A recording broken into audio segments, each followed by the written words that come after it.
Good morning students, मैं कृष्णा बिरला महेश शिक्षा सदन से। आज हम पढ़ने जा रहे हैं मेथी व सरसों का मोइला। मोइला देखा होगा, मोस्टली जो सरसों की फसल होती है तो काले काले कलर के हमें दिखाई देते हैं, वो है मोइला, फेनुग्रीक और मस्टर्ड एफिड। हम नॉर्मल इंसेक्ट की तरह इसमें भी हम इसका क्लासिफिकेशन पढ़ेंगे, न्यूट्रिशनल प्लांट कौन कौन से हैं ये पढ़ेंगे, उनके कैरेक्टरिस्टिक्स पढ़ेंगे, क्या लक्षण है इस इंसेक्ट के, देन इसकी लाइफ साइकिल, और उसके बाद हम इसका प्रबंधन या मैनेजमेंट पढ़ेंगे कि हम इस कीट को किस तरह रोक सकते हैं। तो सबसे पहले आता है क्लासिफिकेशन। क्लासिफिकेशन हम जानते हैं, साथ में नोट भी करते जाएंगे। सबसे पहले हम फाइलम की बात करें तो फाइलम किसमें रखा गया है, इसे आर्थ्रोपोडा में रखा गया है। Phylum arthropoda. देन क्लास इसकी है इंसेक्टा, क्लास इसकी इंसेक्टा। थर्ड आता है इसका ऑर्डर हेमिप्टेरा, इसका ऑर्डर है हेमिप्टेरा, इसका ऑर्डर, और इसकी फैमिली इफेडिडी, इसकी फैमिली इफेडिडी बोल रही हूं मैं। आर्थ्रोपोडा इसका phylum, class Insecta, order Hemiptera, family Aphididae, इसका जीनस है लिफेफिस और स्पीशीज है इरिसाइनी।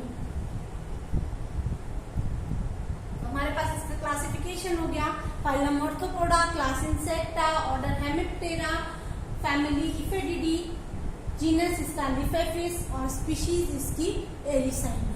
तो ये हमारे पास इसका क्लासिफिकेशन हुआ। नेक्स्ट आता है न्यूट्रिशनल प्लांट। हम यहाँ पढ़ रहे हैं मेथी और सरसों दोनों ही इसके न्यूट्रिशनल प्लांट है। मेथी और सरसों दोनों इसके न्यूट्रिशनल प्लांट है। फिर नेक्स्ट आता है आपके इसमें कैरेक्टरिस्टिक्स। इसकी क्या कैरेक्टरिस्टिक्स है, यहाँ मैं बोर्ड पे लिख रही हूँ, आप साथ के साथ इसको राइट करते जाएं। फर्स्ट आता है कि ये किस कलर का है, कितना सेंटीमीटर लॉन्ग होता है, तो 1/10 सेंटीमीटर लॉन्ग होता है, यानी 0.1 सेंटीमीटर लॉन्ग। सेकेंड आता है कि इसका कलर कैसा होता है, कलर इसका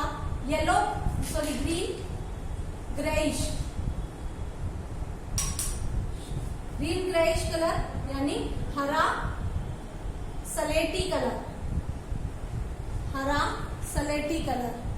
आप नॉर्मल इसकी स्ट्रक्चर देखें तो विद विंग भी हो सकता है और विदाउट विंग, विद विंग और विदाउट विंग, यानी पंख हो भी सकते हैं और नहीं भी हो सकते हैं, विदाउट विंग।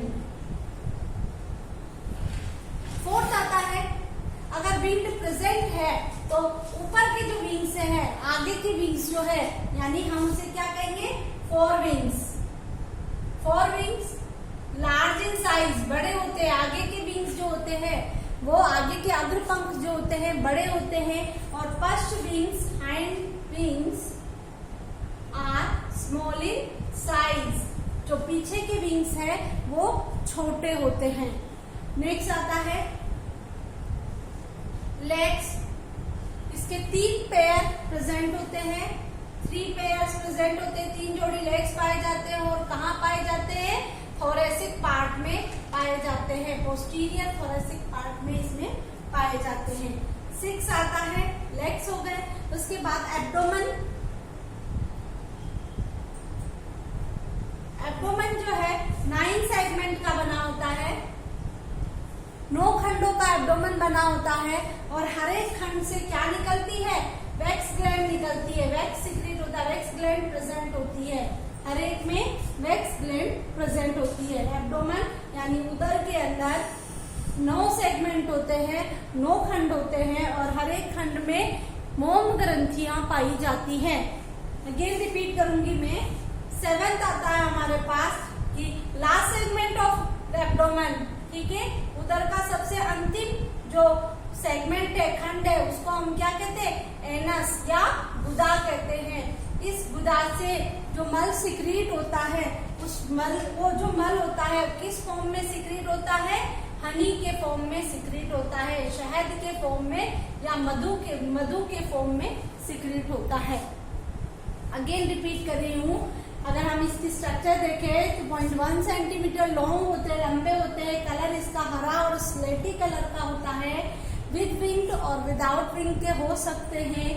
4 विंग्स इसके, अगर विंग्स है तो आगे के विंग्स बड़े और पीछे के विंग्स छोटे होते हैं। लेग्स इसके 3 पेयर्स ऑफ लेग्स प्रेजेंट होते हैं और थोरेसिक पार्ट में प्रेजेंट होते हैं। एब्डोमेन इसका 9 सेगमेंट या 9 खंडों का बना उदर होता है, जिसमें हर एक खंड में शहद ग्रंथियां या मोम ग्रंथियां पाई जाती है। एनस गुदा लास्ट सेगमेंट जो होता है, लास्ट खंड उदर का एनस या गुदा कहलाता है। और इससे जो फीकल मैटर स्रावित होता है, जो मल स्रावित होता है, किस फॉर्म में? मधु के रूप में या शहद के रूप में या हनी के फॉर्म में सिक्रीट होता है। तो ये हुई इसकी स्ट्रक्चर, नोट कर लीजिए इसको। ये है इसके कैरेक्टरिस्टिक्स। हमने अभी इसका क्लासिफिकेशन पढ़ा, इसके न्यूट्रिशनल प्लान पढ़े, देन कैरेक्टरिस्टिक्स पढ़े। अब हम आते हैं इसकी लाइफ साइकिल में। इसके बाद 4th आता है डैमेज एंड इम्पोर्टेंस।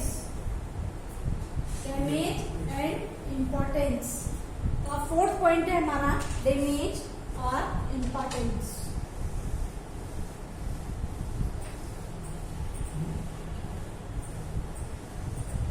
डैमेज और इम्पोर्टेंस में सबसे पहले ये कब डैमेज करता है?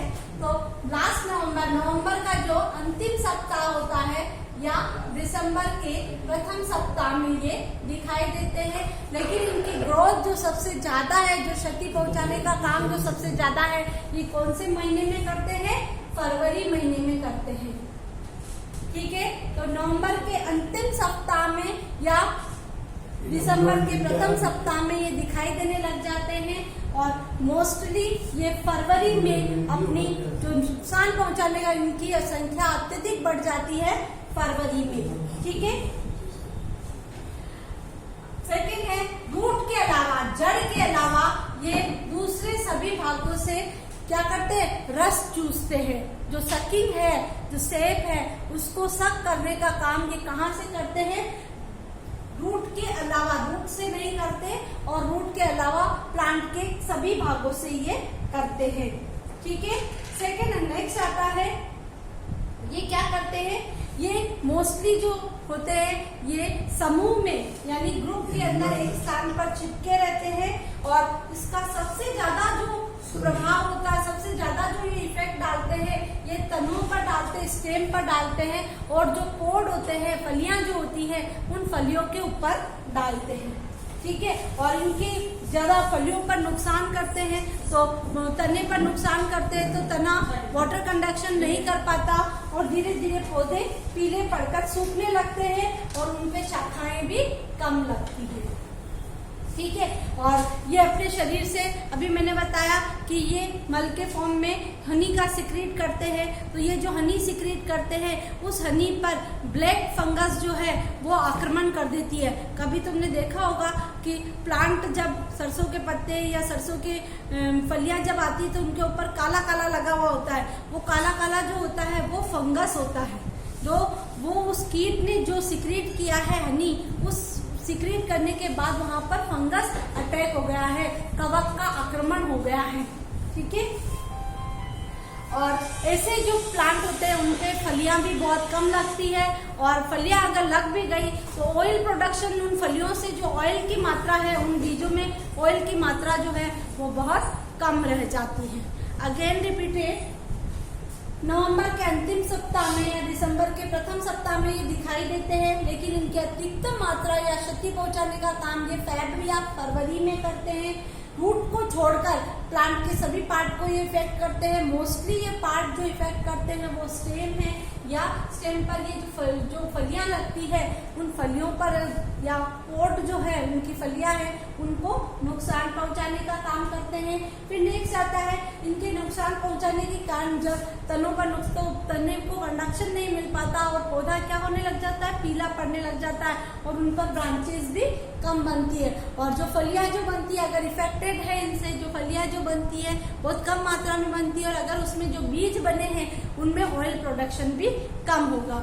इसके अलावा ये जब यहाँ फल चूसते हैं तो ये अपना मल किस फॉर्म में, हनी के फॉर्म में सिक्रीट करते हैं। तो ये यहाँ पर काला काला जम जाता है, वो काला काला जो है वो हनी जो है उसके ऊपर एक फंगस अटैक करती है, काले फंगस अटैक करते हैं। ठीक है, ये है इसके डैमेज एंड इम्पोर्टेंस। आ गया होगा समझ में। नेक्स्ट आता है लाइफ साइकिल। लाइफ साइकिल, ये कीट जो होते हैं, ये इंसेक्ट जो होते हैं, दो तरह के होते हैं। प्लेन्स यानी मैदानी भागों में अलग होते हैं और माउंटेन्स पर अलग होते हैं। प्लेन्स का मतलब मैदानी भाग और माउंटेन्स का मतलब है पहाड़ी भाग। माउंटेन्स पर अलग होते हैं और प्लेन्स पर अलग होते हैं। तो अब यहाँ पर हम देखें तो मैदानी भागों में क्या होता है, जब ये अपनी लाइफ साइकिल पूरी करते हैं तो एडल्ट से सीधे क्या इन्फेंट का फॉर्मेशन होता है, यानी वयस्क से सीधा किसका निर्माण होता है, शिशु का निर्माण होता है। जबकि पहाड़ी भागों में क्या होता है कि एडल्ट से एग से इन्फेंट और इन्फेंट से आगे एडल्ट, इनका फॉर्मेशन होता है। तो ये दो तरह के हो गए, प्लेन्स पर रहने वाले और माउंटेन्स पर रहने वाले।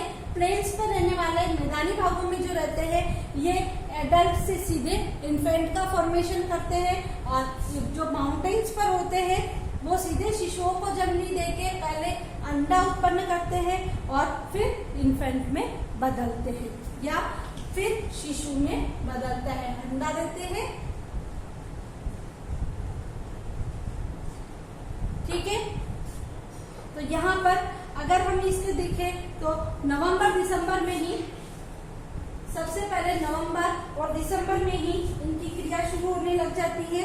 मादा कीट जो है वो आकर्षित होती है। अपन प्लेन्स की बात करते हैं तो मादा शिशुएं प्लेन्स पर सीधे किसको जन्म देती हैं, शिशुओं को जन्म देती हैं। ठीक है, तो यहाँ पर क्योंकि ये अंडे भी देते हैं और सीधे शिशु भी देते हैं, इसीलिए हम इन्हें क्या कहते हैं, अंडजरायुज। अंडजरायुज या ओविविविपेरी, ओविविविपेरी, विविपेरस कर सकते हो, ओविविविपेरस, अंडजरायुज। ऐसे जीव जो अंडे भी देते हैं और सीधे बच्चे भी उत्पन्न करते हैं, तो हम उन्हें क्या कहते हैं, अंडजरायुज। तो ये भी अंडजरायुज होते हैं।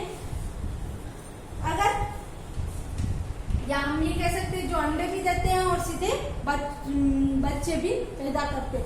अब जो है इसमें मादाएं दो तरीके से शिशुओं को जन्म देती हैं।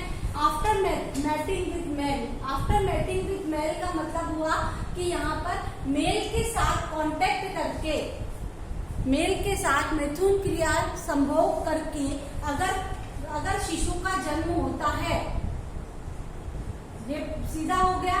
और विदाउट मैटिंग यानी बिना मैटिंग के ही अगर वयस्क जो है, एडल्ट जो है, सीधा किसमें चेंज हो जाता है, इन्फेंट्स में चेंज हो जाता है। दो तरीके से हो सकते हैं इसमें।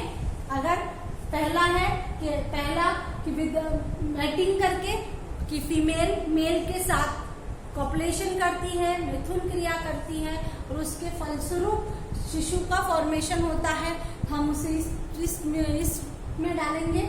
दूसरा हमारे पास मेथड है इस तरह का जिसमें मैटिंग नहीं होती और सीधा एडल्ट जो है, सीधा ही जो फीमेल एडल्ट है वो सीधा ही किसमें चेंज हो जाता है, इन्फेंट में चेंज हो जाता है। इस रिएक्शन को हम क्या कहते हैं, पार्थेनोजेनेसिस। बिना, क्योंकि जब भी मैटिंग होती है उनमें कौन सी रिएक्शन होती है, फर्टिलाइजेशन की रिएक्शन होती है। विदाउट फर्टिलाइजेशन अगर ये प्रोसेस होता है तो हम इसे क्या कहते हैं, पार्थेनोजेनेसिस। विदाउट फर्टिलाइजेशन के अनिषेक जनन। ठीक है, तो अनिषेक जनन द्वारा अगर मैटिंग नहीं होती तो अनिषेक जनन द्वारा सीधे इन्फेंट का फॉर्मेशन हो जाता है। इन्फेंट का फॉर्मेशन सबसे पहले थोड़े ही दिनों में, और शिशु जो है, इन्फेंट जो है, कितने दिनों में, 3 से 7 दिनों में ही इसमें चेंज हो जाता है, एडल्ट में चेंज हो जाता है, वयस्क में बदल जाता है। और धीरे धीरे इनके विंग्स आने लग जाते हैं। फरवरी माह तक, जब फरवरी मंथ आता है तब इनके विंग्स भी आने लग जाते हैं, और विंग्स आने के बाद ये एक खेत से दूसरे खेत में उड़कर भी चले जाते हैं और उनको नुकसान उस क्रॉप को नुकसान पहुंचाते हैं। अगेन रिपीट कर रही हूँ, लाइफ साइकिल, जो इसको माहू कीट भी कहते हैं, माहू इंसेक्ट या माहू कीट भी कहते हैं, ठीक है। माहू कीट जो है, इसमें देखो, इसमें लाइफ साइकिल हमने 2 तरीके से पढ़ी थी कि एक में कंप्लीट मेटामॉर्फोसिस और इनकम्प्लीट, यहाँ इनकम्प्लीट मेटामॉर्फोसिस हो रहा है, ठीक है। तो इसमें 2 माहू कीट जो होते हैं 2 तरीके के होते हैं, मैदानी भागों के अलग और पहाड़ी भागों के अलग। मैदानी भागों के जो कीट है वो सीधे इसमें एडल्ट से सीधे शिशु बनाते हैं, इसमें बीच में अंडे का फॉर्मेशन नहीं होता, अंडा नहीं बनता। और पहाड़ी भागों पर रहने वाले एडल्ट पहले एग का फॉर्मेशन करते हैं, उसके बाद उस शिशु का निर्माण करते हैं, यानी वयस्क से अंडा, अंडे से शिशु का फॉर्मेशन होता है, ठीक है। तो ये प्रोसेस रहता है। तो यहाँ पर जो मादा इस तरह का जो कि जीव जो अंडे भी उत्पन्न करते हैं और सीधे बच्चे भी उत्पन्न करते हैं, हम उन्हें क्या कहते हैं, अंडजरायुज। अंडजरायुज किसे कहेंगे, ये याद रखना, जो अंडे भी उत्पन्न करते हैं और शिशु भी उत्पन्न करते हैं उन्हें अपन कहते हैं अंडजरायुज। तो अंडजरायुज की रिएक्शन, अब यहाँ मेल फीमेल जो है अपने एग ले करती है या फिर सीधे शिशुओं को जन्म देती है। तो ये 2 तरीके से शिशुओं को जन्म दे सकती है। अगर मेल के साथ मैटिंग करके फर्स्ट, कि जिसमें फर्टिलाइजेशन की रिएक्शन होती है और ये रिएक्शन होके कर सकती है।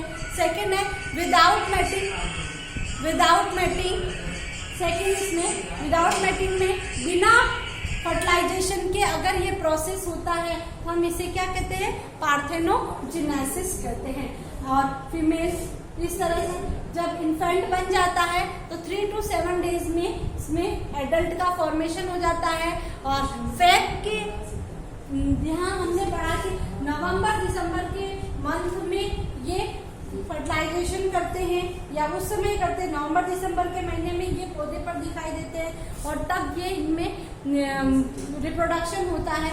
तो फेब तक ये एडल्ट बन जाते हैं। एडल्ट बनने के बाद इनमें फरवरी तक इनमें क्या आ जाते हैं, विंग्स आने डेवलप हो जाते हैं। और जब इन पर विंग्स आ जाते हैं तो ये एक जगह से दूसरी जगह, एक खेत से दूसरे खेत में चले जाते हैं, ठीक है। ये हुआ हमारी लाइफ साइकिल। फिर नेक्स्ट आता है प्रबंधन या मैनेजमेंट।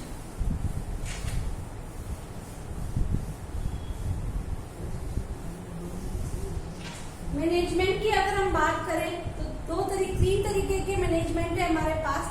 प्रिवेंटिव मैनेजमेंट, प्रिवेंटिव का मतलब है शस्य मैनेजमेंट, कृषिगत क्रियाओं में हम क्या प्रयोग कर सकते हैं जिससे हम ये करें, जिससे हम इस इंसेक्ट को फैलने से रोक सके। सेकेंड आता है बायोलॉजिकल मैनेजमेंट, हम कुछ ऐसे बायोलॉजिकल एजेंट का यूज करें जिससे हम इस इंसेक्ट को रोक सके। और थर्ड आता है हम कौन से केमिकल्स का यूज करें जिससे हम इसको उसका स्प्रेइंग करें या हम उसकी डस्टिंग करें जिससे हम उसको रोक सकते हैं। तो सबसे पहला आता है शस्य मैनेजमेंट। तो ये जो की इंसेक्ट है मोस्टली कब दिखता है, नवंबर और दिसंबर में दिखाई देता है। तो अगर हम अपनी फसल को जल्दी बो दे तो नवंबर दिसंबर तक आते आते हमारी फसल जो है, हमारी क्रॉप जो है वो मेच्योर हो जाएगी। तो हम अगेती बुआई करें या जल्दी बुआई कर दें ताकि दिसंबर में जब कीट आए तो हमारी फसल उस कीट के आक्रमण को सहन करने में सफल हो सके। सेकेंड है, इसके अलावा हम क्या यूज कर सकते हैं, रेजिस्टेंस वेराइटी। रेजिस्टेंस वेराइटी का मतलब होता है प्रतिरोधी किस्में। रेजिस्टेंस वेराइटी किसकी, हम जिस फसल के लिए यूज करें उसकी रेजिस्टेंस वेराइटी यूज करें, प्रतिरोधी किस्में यूज करें।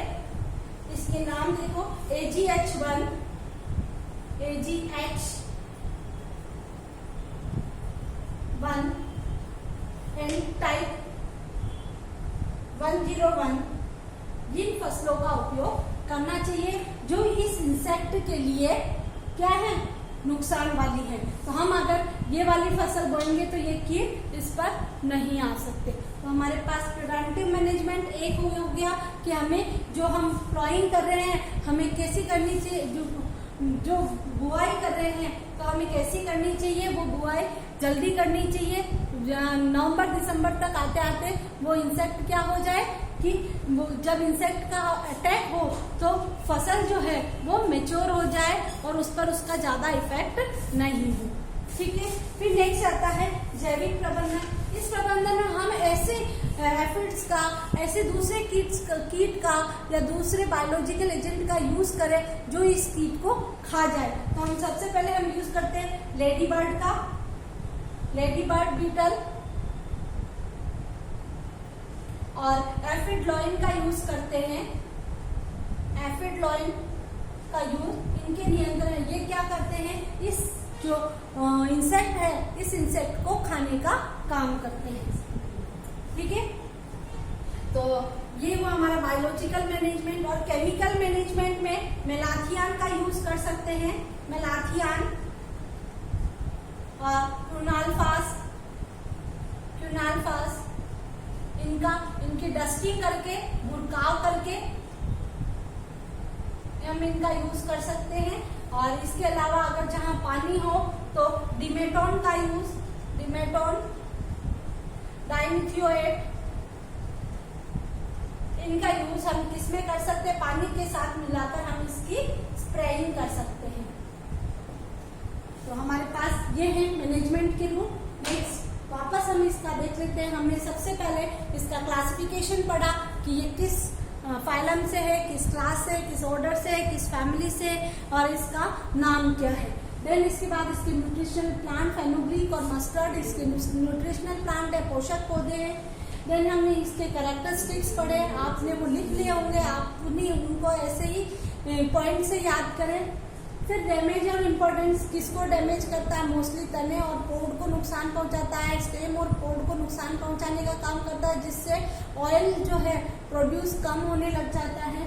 देन हमने इसकी लाइफ साइकिल देखी कि मैदानी भागों में ये कैसे होते हैं और माउंटेन्स वाले भागों में ये किस तरह के होते हैं। इसमें एक अंडजरायु शब्द हमने यूज लिया था, ये क्या है, अंडजरायु जो ओवियोविविपेरस जो अंडे व बच्चे सीधे अंडे व बच्चे दोनों उत्पन्न करते हैं, हम उन्हें क्या कहते हैं, अंडजरायुज। उसके बाद एक पार्थेनोजेनेसिस शब्द काम में आया। पार्थेनोजेनेसिस शब्द वह शब्द है जहाँ पर मैटिंग रिएक्शन नहीं होती है, मेल के साथ फीमेल की मैटिंग रिएक्शन नहीं होती है, मैथुन क्रिया नहीं होती है, निषेचन नहीं होता और मादा जो है सीधे ही शिशुओं को जन्म देती है। हम उन्हें क्या कहते हैं, अनिषेक जनन, बिना निषेचन की क्रिया के सीधे शिशुओं का जन्म होना अनिषेक जनन कहलाता है। और उसके बाद हमने इनके मैनेजमेंट देखे। प्रिवेंटिव मैनेजमेंट, हमें अगेती बुआई करनी चाहिए। ठीक है, फिर उसके बाद क्योंकि नवंबर तक आते आते प्लांट मैच्योर हो जाए और इसके अलावा AGH1 और टाइप 101 आदि रेजिस्टेंस वैरायटी को यूज करना चाहिए। फिर बायोलॉजिकल एजेंट का यूज करना चाहिए जो इनको नुकसान पहुंचा सकते हैं, इन कीटों को खा सकते हैं। तो लेडी बर्ड बीटल या एफिड लॉइन का यूज किया जाता है। केमिकल में मेलाथियान, क्यूनाल्फास के 5% सॉल्यूशन का सीधा 5% को सीधे 25 cc के 5% को सीधे बुड़काव या डस्टिंग में यूज लिया जाता है। डाइमिथियोएट आदि की स्प्रेइंग की जाती है। ये वीडियो तुम्हें पसंद आया होगा, अच्छे से इसके नोट्स बना लें और याद करें इसको। Thank you watching for this video.